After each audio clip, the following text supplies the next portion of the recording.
Assalamualaikum everyone. I am Dr. Shanza Tahir and आप देख रहे हैं doctor motivation. That is a third video of how to read the book. हमारे पास force and motion के chapter के अंदर that is the third video. तो हम जल्दी से प्रोजेक्टाइल मोशन को शुरू करते हैं. Up till now we have studying the motion of the particle along a straight line, motion in one dimension.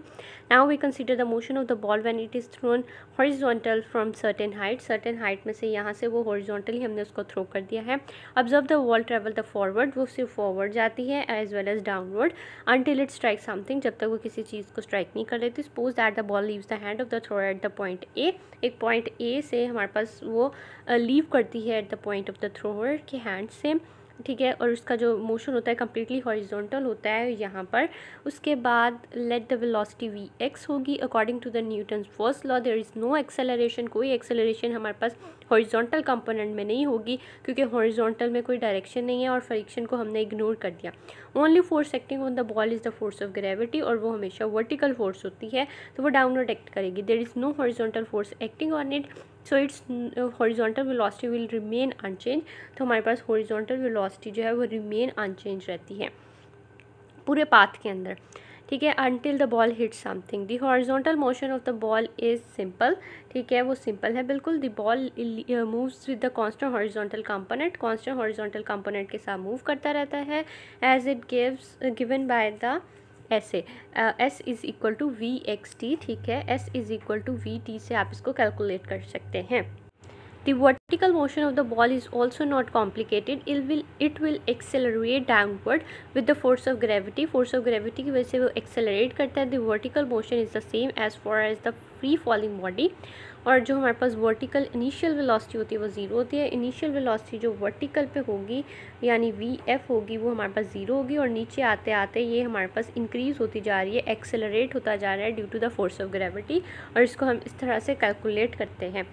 Further आ जाता है जी नीचे. उसने बोला है नीचे कि हम जो है सिर्फ यही नहीं करते कि वो वर्टिकल इनिशियल हॉरिजॉन्टल इस तरह से, अगर किसी ने फुटबॉल को किक किया तो ऐसे एंगल बनाया है हमने, कोई लॉन्चिंग पैड से मिसाइल निकाला है, क्रिकेट बॉल थ्रो किया, तो वो सारे भी प्रोजेक्टाइल हैं. Projectile motion is a two dimensional, ठीक है. प्रोजेक्टाइल मोशन जो होता है वो हमारे पास टू डायमेंशनल मोशन होता है और under the constant acceleration due to gravity. तो ये बातें आपने याद रखनी है.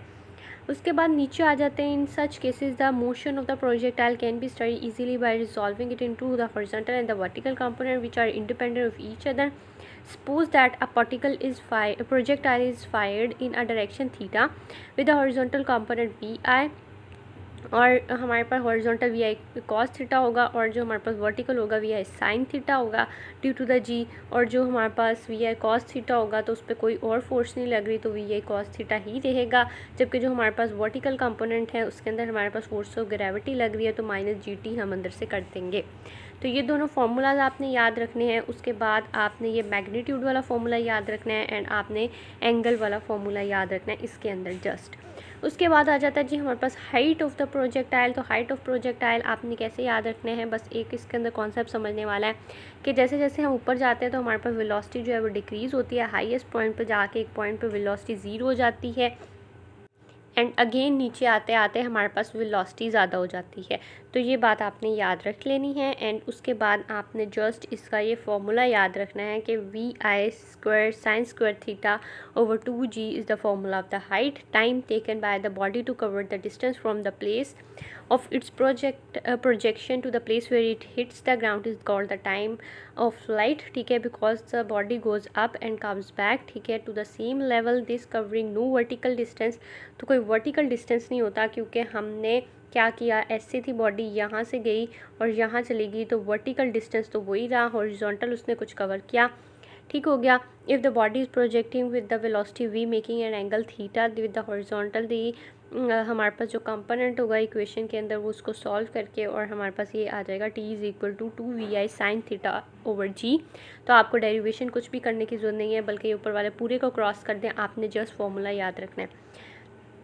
उसके बाद आ जाता है जी हमारे पास रेंज हमारे पास क्या है जी, maximum distance from the projectile covers in the horizontal direction, ठीक है. ये जो हमारे पास प्रोजेक्टाइल है ये जो इसने डिस्टेंस कवर किया that is called the range. Determine the range of the projectile, multiply the horizontal component of the velocity.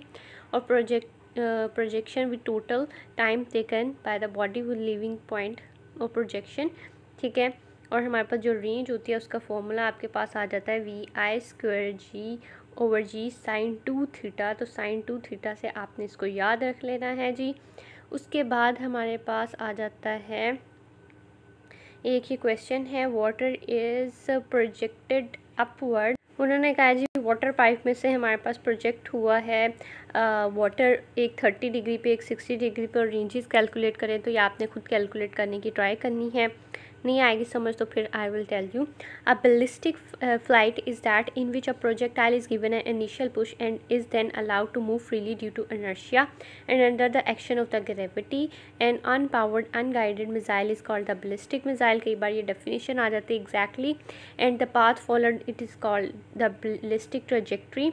Ballistic missile moves in a way that is resulted of the superposition of the two independent motions, a straight line inertial flight in the direction of the launch and a vertical gravity fall. By the law of inertia, an object should sail straight off in the direction thrown at constant speed equal to its initial speed, particularly in empty space, ठीक है। empty space जहाँ पर friction वगैरह नहीं है। But the downward force of gravity will alter the straight path into a curved trajectory, ठीक है। कभी भी स्ट्रेट पाथ नहीं हो सकता क्योंकि हमारे पास ग्रेविटी एक्ट करिए तो उसको डाउनवर्ड ज़रूर लेकर आएगी। For short ranges and flat earth approximation the trajectory is parabolic. तो ये बात आपने याद रखनी है, ये MCQs है आपका। Dragless ballistic missile for the spherical, ठीक हो गया। उसके बाद earth should actually be elliptical high speed and for the long trajectories the air friction is not negligible and sometimes the force of air of friction is more than gravity. It affects both horizontal as well as the vertical motion, therefore it is completely unrealistic to neglect the aerodynamic forces. The shooting of the missile on a selected distance shot is a major element of the warfare. It undergoes complicated motion due to air friction and wind etc. Consequently, the angle of the projection can be found by the geometry of the situation at the moment of launching.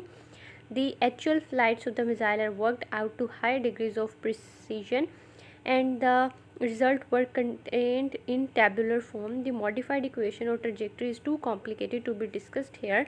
The ballistic missile are useful only for the short ranges. तो ये MCQs है कि ballistic missile are for short ranges, long ranges and the greater precision powered and remote controlled guided missile are used, ठीक है। ballistic are only for the short ranges। तो ये बात आपने याद रखनी है। उसके बाद आपने याद रखना है in the presence of the air friction the trajectory of the high speed projectile fall short of the parabolic path.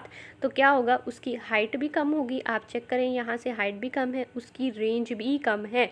तो एक एक्चुअल पाथ जिसके अंदर फ्रिक्शन होगी उसकी हाइट भी कम होगी और रेंज भी कम होगी दैन द आइडियल पाथ।